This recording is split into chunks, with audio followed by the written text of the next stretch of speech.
बिस्मिल्लाहिर्रहमानिर्रहीम। अस्सलाम वालेकुम स्टूडेंट्स, मैं हूं हसन फरीद, आपका फिजिक्स टीचर। लास्ट टाइम हम लोगों ने बर्नौली इक्वेशन को बहुत डिटेल में डिस्कस किया था। आज से हम बर्नौली इक्वेशन की कुछ बहुत इंपॉर्टेंट एप्लीकेशंस डिस्कस करेंगे। तो आइए स्टूडेंट्स स्टार्ट करते हैं आज का लेक्चर। स्टूडेंट्स, जैसे कि आप लोग जानते हैं कि आज का हमारा जो टॉपिक है वो बर्नौली की एक एप्लीकेशन है जिसको हम टॉरिसलेस थ्योरम बोलते हैं। बर्नौली की एप्लीकेशन तब तक नहीं समझ में आ सकती जब तक आप बर्नौली इक्वेशन को अच्छी तरह से ना जानते हो। तो अगर आप बर्नौली इक्वेशन को अच्छी तरह से जानना चाहते हैं तो आप इसी चैप्टर का लेक्चर नंबर 5 जरूर देखिए, फिर जाकर आपको ये टॉपिक जो है वो समझ में आएगा।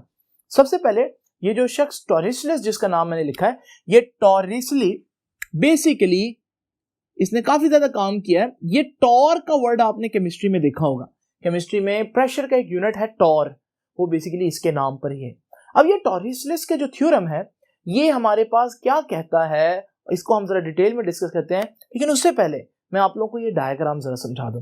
ये देखिए, डायग्राम बहुत सिंपल है। इसमें मैंने सबसे पहले एक टैंक इमेजिन किया है और इस टैंक का एक तरफ से एरिया जो है, इसे मैं टॉप जो इसका एरिया, इसे मैं A1 कह देता हूं। अब मैंने ये जो रेड कलर में इसके अंदर एक फ्लूइड जो है वो भर दिया।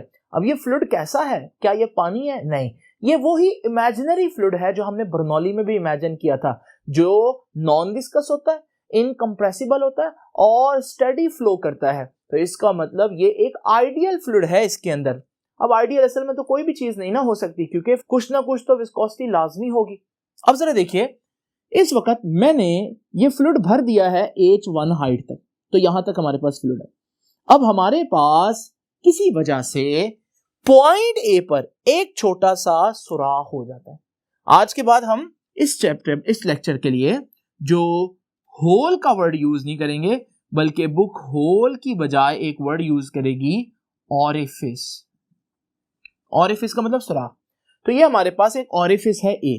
अच्छा, बुक की जो डायग्राम है ये वाली, इस डायग्राम में आपको एक और ऑरिफिस B भी नजर आ रहा है और वो यहां करके है, और ये मैंने ड्रॉ नहीं किया। उसकी कुछ रीजन अभी आप लोगों को पता चल जाएगी। मैं सिंपल डिस्कशन करूंगा आप लोगों के साथ। ये देखिए जी, हमारे पास ये ऑरिफिस A है। अब आपको मालूम है, जब किसी भी फ्लूइड से भरे हुए टैंक में सुराख हो जाए तो फ्लूइड उस सुराख से बड़ी तेजी से शूट आउट करता है, बाहर निकलता है। और वो जो उस फ्लूइड की जो धार बाहर आ रही होगी, जैसे मैंने बनाई है, वो जो धार है, वैसे आमतौर पर उसको स्ट्रीम बोलते हैं, लेकिन यहां हम उसको एक खास नाम देंगे, इफ्लक्स।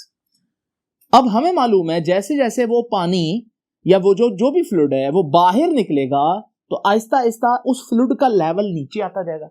यानी कि यहां से उस फ्लूइड के मॉलिक्यूल्स का निकलने की वजह से यहां से मॉलिक्यूल नीचे आएंगे। यहां जो मॉलिक्यूल नीचे आएंगे जिस स्पीड से, उसे मैं V1 कह देता हूं, और यहां से जो वो मॉलिक्यूल बाहर को निकलेंगे उसे मैं V2 कह देता हूं। और हमारा आज का आर्टिकल यही है कि V2 को फाइंड आउट करना है। V2 किसकी स्पीड है? ये जो हमारे पास इफ्लक्स है, ये जो हमारे पास धार है, इसकी स्पीड है। तो हमने क्या फाइंड आउट करना है?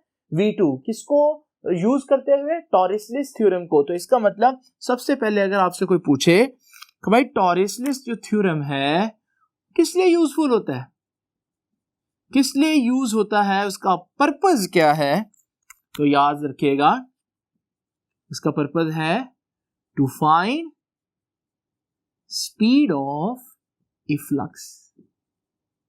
किसी भी धार की स्पीड जो है वो फाइंड आउट करनी है। आखिरी चीज जो डायग्राम में नोट करने वाली ये है कि हमारे पास जो फ्लूइड का टोटल हाइट है जमीन से, जब वो पूरा भरा हुआ कंटेनर, तो वो H1 है, और जिस हाइट पर सुराख हुआ है जमीन से वो कितनी हाइट पर है? H2।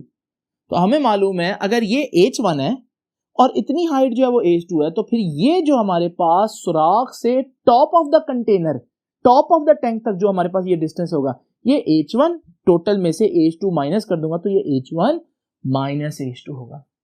नाउ स्टूडेंट्स, नेक्स्ट चीज जो हमें डिस्कस करनी है वो है एक्सप्लेनेशन। और क्या एक्सप्लेन करेंगे हम? यही सब कुछ जो मैंने अभी आप लोगों के सामने डिस्कस किया। हम बताएंगे कि जो हमारे पास टॉप ऑफ द टैंक है उसका एरिया कितना है,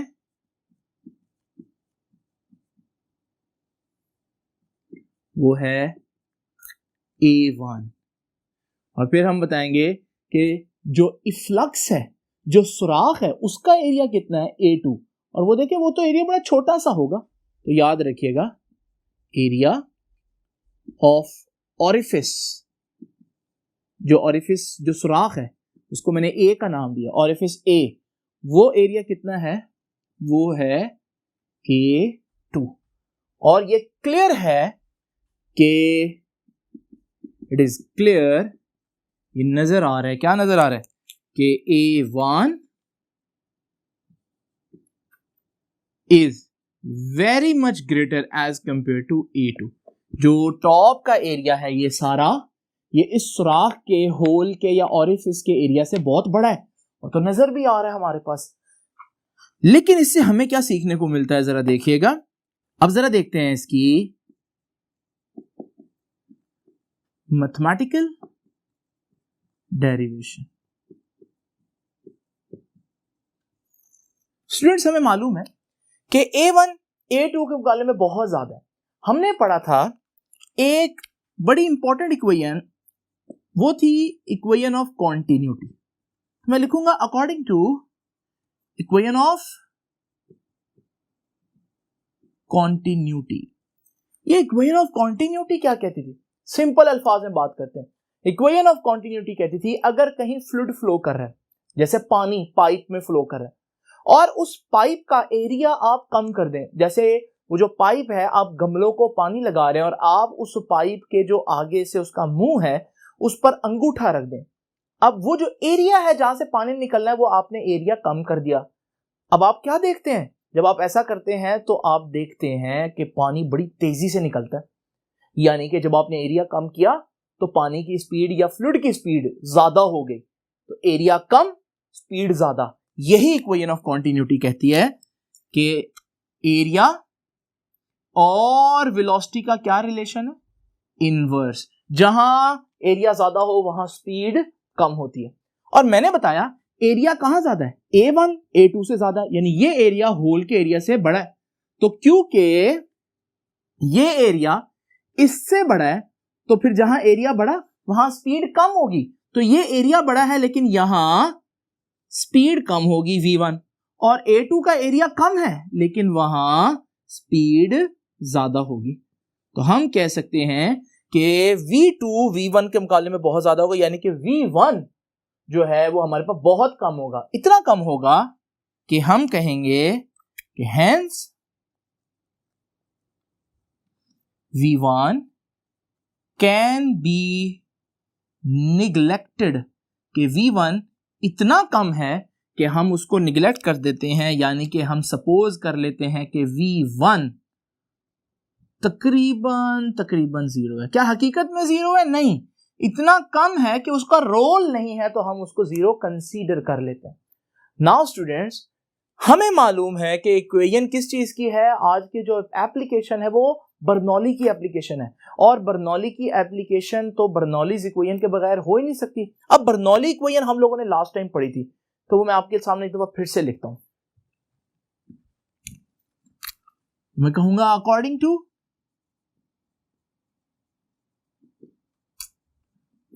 to Bernoulli equation. Bernoulli equation आपको पता होना चाहिए, ये होती है P1 plus rho GH1 plus half rho V1 square is equal to P2 plus rho GH2 plus half rho V2 square. Now students, ये है हमारे पास बर्नौलीज इक्वेशन। लेकिन अभी हम लोगों ने डिस्कस किया कि V1 तो इतना कम है कि V1 को हमने सपोज कर लिया कि वो जीरो है, तो मैं ये वैल्यू वहां पुट कर देता हूं। तो ये रहा V1, ये तो जब मैं इसकी जगह जीरो पुट करूंगा, ये सारी टर्म क्या हो जाएगी, ये सारी टर्म जीरो हो जाएगी। हमारे पास बाकी क्या रह गया, बाकी रह गया P1, यहां क्या रह गया रो GH1 ये 0 हो गया, इज इक्वल टू इधर क्या रहेगा P2 plus rho GH2 plus half rho V2 square. अगली बात जरा देखते हैं स्टूडेंट्स। देखिए इस जगह पर एटमॉस्फेयर एक प्रेशर अप्लाई कर रही होगी इस फ्लूइड के ऊपर, क्योंकि एटमॉस्फेयर के मॉलिक्यूल्स मुसलसल टकरा रहे होंगे। तो ये जो प्रेशर है ये P1 है, और P1 का प्रेशर किस वजह से है? एटमॉस्फेयर की वजह से। जरा देखें यहां से जब फ्लूइड निकलेगा तो यहां पर भी एटमॉस्फेयर इस पर प्रेशर डालेगा, इसे हम कहेंगे कि ये जो प्रेशर है ये P2 है। लेकिन मजे की बात यह है कि P2 का जो प्रेशर है तो वो भी हवा यानी कि एटमॉस्फेयर की वजह से। तो ये दोनों प्रेशर क्या होंगे? आपस में बराबर होंगे, क्योंकि दोनों ही एटमॉस्फेयर की वजह से हैं। तो स्टूडेंट्स हम कहेंगे कि वी नो दैट कि P1 और P2 दोनों ही बराबर है। क्यों? क्योंकि दोनों कौन सा प्रेशर है? एटमॉस्फेरिक प्रेशर है। अब क्योंकि दोनों ही एटमॉस्फेरिक प्रेशर है तो हमारे पास P1 P2 के बराबर हो जाएगा। तो स्टूडेंट्स ये भी कैंसिल नहीं हो जाएगा। जब ये कैंसिल हो गया क्योंकि बराबर है, तो हमारे पास ये टर्म एक तरफ लिख लेता हूं मैं, और ये क्या है? Half rho V2 square. अच्छा इधर क्या है? रो GH1, और ये रो GH2 उधर जाकर माइनस हो जाएगा, तो रो GH2। स्टूडेंट्स यहां से आप देख सकते हैं कि क्या कॉमन आ रहा है? रो और G कॉमन आ रहा है, और अंदर क्या रह गया? H1 minus H2। क्या कुछ और आपको कैंसल होते हुए दिखाई दे रहा है स्टूडेंट्स? ये देखिए ये रो से भी कैंसल हो गया। अब हमारे पास यहां क्या रह गया? V2 का स्क्वायर, और 7 डिवाइडेड बाय 2 है, ये मैं 2 उधर लेकर मल्टीप्लाई कर देता हूं। उधर ऑलरेडी क्या है हमारे पास? G है, और ब्रैकेट में H1 माइनस H2 है, और ये 2 जो डिवाइड हो रहा है जब उधर जाकर मल्टीप्लाई होगा तो ये देखें ये 2 उधर जाकर मल्टीप्लाई हो गया। अब ये हमारे पास V2 का स्क्वायर है। स्टूडेंट मैं दोनों तरफ अंडर रूट लूंगा, तो जब मैं दोनों तरफ अंडर रूट लूंगा तो यहां पर मेरे पास आ जाएगा V2, और यहां हमारे पास आ जाएगा 2GH1 माइनस H2 का अंडर रूट। तो ये जो हमारे पास इक्वेशन आई है, इसको जरा गौर से देखें। ये इक्वेशन क्या वैल्यू बता रही है? V2 की। और V2 क्या था?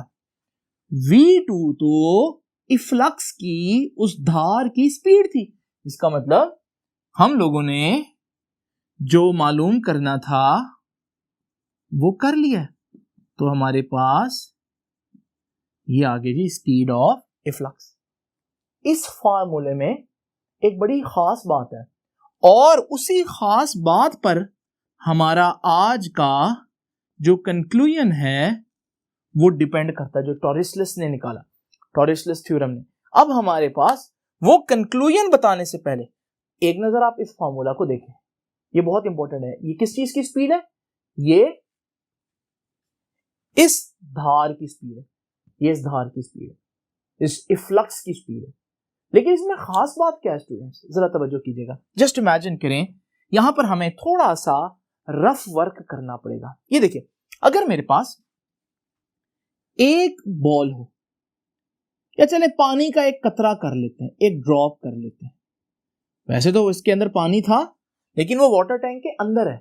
अब जरा इमेजिन करें एक ड्रॉप में वाटर टैंक से बाहर इमेजिन कर रहा हूं, और मैं उस ड्रॉप को गिराऊं, और जब वो गिरेगा जरा देखता हूं कि जब वो यहां पर पहुंचेगा, उसी इफ्लक्स की लोकेशन के करीब पहुंचेगा, तो उसके पास क्या स्पीड होगी? आप कहेंगे सर ये आप क्यों कर रहे हैं, ये तो इररेलेवेंट है।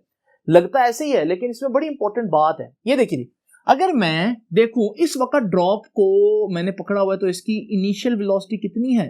0, यानी कि ड्रॉप जो है इस वक्त रेस्ट पर है। यहां जो इसकी स्पीड आएगी मैं उसको v ही कह देता हूं, या चले va कह देता हूं। अब आपको मालूम है नीचे आ रहा है तो इसके पास एक्सेलरेशन होगा। मैं इक्वेशन अप्लाई करता हूं ये वाली, 2as is equal to vf square minus vi square. अब जरा तवज्जो से स्टूडेंट्स आप लोगों ने देखना है, ये देखिए हमारे पास ऊपर से चीज नीचे आए तो उसके पास जो एक्सेलरेशन होता है वो कौन सा एक्सेलरेशन होता है, वो तो ग्रेविटेशनल एक्सेलरेशन होता है। तो मैं 2a की जगह 2g कर देता हूं। साथ क्या है जी, s क्या है, जो उसने डिस्टेंस मूव किया, और उसने डिस्टेंस कितना मूव किया, ये देखिए जी, यहां से यहां, ये तो h1 माइनस h2 है, तो ये जो s है ये डिस्टेंस है, और डिस्टेंस को मैं लिख देता हूं h1 माइनस h2। vf क्या है, फाइनल वेलोसिटी, जब वो यहां से गिर रहा था ये फाइनल वेलोसिटी थी उसकी पॉइंट ए पर, तो मैं a कह देता हूं।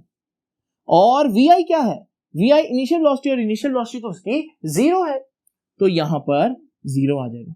स्टूडेंट्स ये 0 का स्क्वायर कितना हो जाएगा, देखिए मैं यही सॉल्व करता हूं, 0 का स्क्वायर 0, और ये va का स्क्वायर आ गया, तो va कितना आएगा, आपको मालूम है स्क्वायर है तो दोनों तरफ अंडर रूट लेना पड़ेगा, तो मैं उधर अंडर रूट ले लेता हूं, क्या बनेगा 2g h1 minus h2। Now students ये वो स्पीड है जिससे अगर वो वाटर ड्रॉपलेट अगर वैसे गिर रहा हो ग्रेविटी में, तो जब यहां तक पहुंचेगा जहां उसकी वो इफ्लक्स के करीब, तो हमारे पास उसके पास कितनी स्पीड होगी, इतनी। लेकिन ये मैं क्यों बता रहा हूं, क्योंकि अगर आपको याद ना आया हो तो सुन लें कि ये तो बिल्कुल वही फॉर्मूला है जो हमारे पास स्पीड ऑफ इफ्लक्स था। यानी कि इससे हमने क्या सीखा कि यहां से जो इफ्लक्स के निकलने की स्पीड है वो उतनी ही आई है जितनी अगर मैं किसी ऑब्जेक्ट को उतनी ही हाइट के लिए गिराऊं तो उसकी स्पीड जो होगी ग्रेविटी में बनेगी। तो इसका मतलब ये दोनों स्पीड्स बराबर हैं, और यही टॉरिसलेस की स्टेटमेंट है। तो स्टूडेंट्स अब मैं कहूंगा कि ये जो हमारे पास स्पीड आई है, यानी कि द स्पीड ऑफ इफ्लक्स किसके बराबर आई, is equal to velocity gained by fluid in falling through distance h1 minus h2 under the action of gravity, under the action of gravity। तो हमारे पास स्पीड ऑफ इफ्लक्स उतनी आई है जितना अगर कोई फ्लूइड ग्रेविटी की वजह से नीचे गिर रहा हो उसी हाइट के लिए h1 माइनस h2 के लिए, तो उसकी स्पीड होगी। अब यहां पर हमारे पास वक्त आता है कि हम उस चीज को डिस्कस करें जिसको मैंने अभी आप लोगों के सामने एक्सप्लेन नहीं किया। तो जरा देखते हैं स्टूडेंट वो क्या चीज है। नाउ स्टूडेंट्स जरा ये डायग्राम देखें, आपकी बुक पे बनी हुई है। अभी इस ऑरिफिस ए को तो हमने डिस्कस किया, लेकिन ये जो दूसरी ऑरिफिस है इसको हम लोगों ने अभी डिस्कस नहीं किया। तो आइए जरा देखते हैं ये ऑरिफिस का क्या मतलब है। ये देखिए हमारे पास वही ऑरिफिस है जो मैंने आप लोगों के सामने बनाई, और इसमें से पानी जो है वो एक इफ्लक्स जो है वो निकल रही है। अगर मैं इस ऑरिफिस का जो फेस है वो अपवर्ड कर दूं ऊपर की तरफ, तो आपको मालूम है यही पानी जब बड़ी स्पीड से निकलेगा तो ये ऊपर जैसे एक फवारा होता है वैसे ऊपर को जाएगा। अब वो कहता है कि असूलन इसके पास वो स्पीड है कि इसको वापस कहां तक पहुंचना चाहिए, पानी को जो वाटर के टैंक की जो हाइट है वहां तक, टॉप तक पहुंचना चाहिए। लेकिन एक्चुअली में ये कभी भी टॉप तक नहीं पहुंचेगा, और ये बात उसने लिखी है आपकी बुक के पेज 135 पर। इस लाइन में वो कह रहा है कि इसको कहां तक पहुंचना चाहिए, वाटर के टैंक के टॉप तक पहुंचना चाहिए। लेकिन फिर वो अगली ही लाइन में क्या बोल रहा है, आखिरी लाइन में कह रहा है कि जो विस्कस लॉसेज हैं, विस्कोसिटी की वजह से, फ्रिक्शन की वजह से, एयर फ्रिक्शन की वजह से और बहुत सी चीजों की वजह से हमारे पास कुछ ना कुछ एनर्जी लॉस तो होगा। इस वजह से ये कभी भी आइडियली एग्जैक्ट हाइट तक नहीं पहुंचेगा, टॉप तक नहीं पहुंचेगा, बल्कि उससे थोड़ा सा नीचे तक ही रहता है। तो ये एक चीज है जिसको आप लोगों ने और नोट कर लेना। नाउ स्टूडेंट्स, अब जरा डिस्कस करते हैं कि हमारे पास जो स्पीड ऑफ इफ्लक्स है वो किन फैक्टर्स पर डिपेंड कर रही है। हमारे पास स्पीड ऑफ इफ्लक्स का जो फॉर्मूला है वो है 2gh1 minus h2 under root. अब ये h1 माइनस h2 क्या है, इसी पर स्पीड डिपेंड कर रही है। ये है उस पॉइंट का जो इफ्लक्स जहां से निकल रहा है, उस पॉइंट का टॉप ऑफ द टैंक तक का जो हाइट डिफरेंस है, ये हमारे पास उस पॉइंट से लेकर टैंक के टॉप तक का जो डिफरेंस है वो h1 माइनस h2 है। और ये इक्वेशन कह रही है कि अगर मैं हाइट का डिफरेंस जो है वो कम करूंगा तो स्पीड कम होगी, और अगर मैं हाइट का डिफरेंस ज्यादा करूंगा तो फ्लक्स की स्पीड ज्यादा होगी। तो जरा देखिए, ये मेरे पास अगर मैं एक होल करूं इस पॉइंट पर, तो आप देखेंगे कि हमारे पास ये एक स्पीड से निकला। सपोज करें लाइक ये हमारे पास स्पीड है 10। अगर मैं ये होल थोड़ा सा नीचे करूं, अब मैंने हाइट का डिफरेंस बढ़ा दिया, तो अब यहां पर जो स्पीड होगी वो पहले के मुकाबले में ज्यादा होगी। और फिर अगर मैं इससे नीचे करूं तो हमारे पास हाइट का डिफरेंस और बढ़ गया। तो जितना मैं सुराख नीचे करूंगा उतना स्पीड ऑफ इफ्लक्स ज्यादा होगी। तो यहां से हमने क्या सीखा, अगर मैं ये पूछूं कि स्पीड ऑफ इफ्लक्स मैक्सिमम कब होगी, तो जब मैं सुराख मैक्सिमम डेप्थ में करूंगा। तो इस पॉइंट पर जब मैं होल करूंगा तो आप देखेंगे कि speed of efflux would be maximum, बहुत तेजी से जो है वो हमारे पास इफ्लक्स निकलेगा। नाउ स्टूडेंट्स, एक आखिरी बात मैं आपको बता दूं, अगर मैं डिफरेंट पॉइंट्स पर जो है वो होल करूं और फिर यहां से हमारे पास जो है वो हर पॉइंट से एक इफ्लक्स निकलेगी, वो इफ्लक्स जो सबसे ज्यादा स्पीड से निकलेगी वो तो सबसे निचली होगी, लेकिन वो इफ्लक्स जो सबसे ज्यादा दूर जाएगी, जिसकी रेंज सबसे ज्यादा होगी, वो देखे कौन सी है, वो बिल्कुल टैंक के मिड वाली इफ्लक्स है। यानी कि अगर आप टैंक 10 फुट का है और आप वहां से एक ऐसा पानी का लीकेज करना चाहते हैं जो मैक्सिमम दूर जाकर गिरे, तो आप कहां पर करेंगे, 5 फीट पर, बिल्कुल मिड में। तो स्टूडेंट्स, ये था हमारे पास थोड़ा सा तारुफ टॉरेस्लेस थ्योरम के बारे में। अब कल भी हमारे पास बहुत इंपॉर्टेंट लेक्चर होगा, उस लेक्चर को आप लोग अच्छी तरह से नोट कीजिएगा। आपसे मुलाकात होगी नेक्स्ट लेक्चर में, तब तक के लिए अल्लाह हाफिज।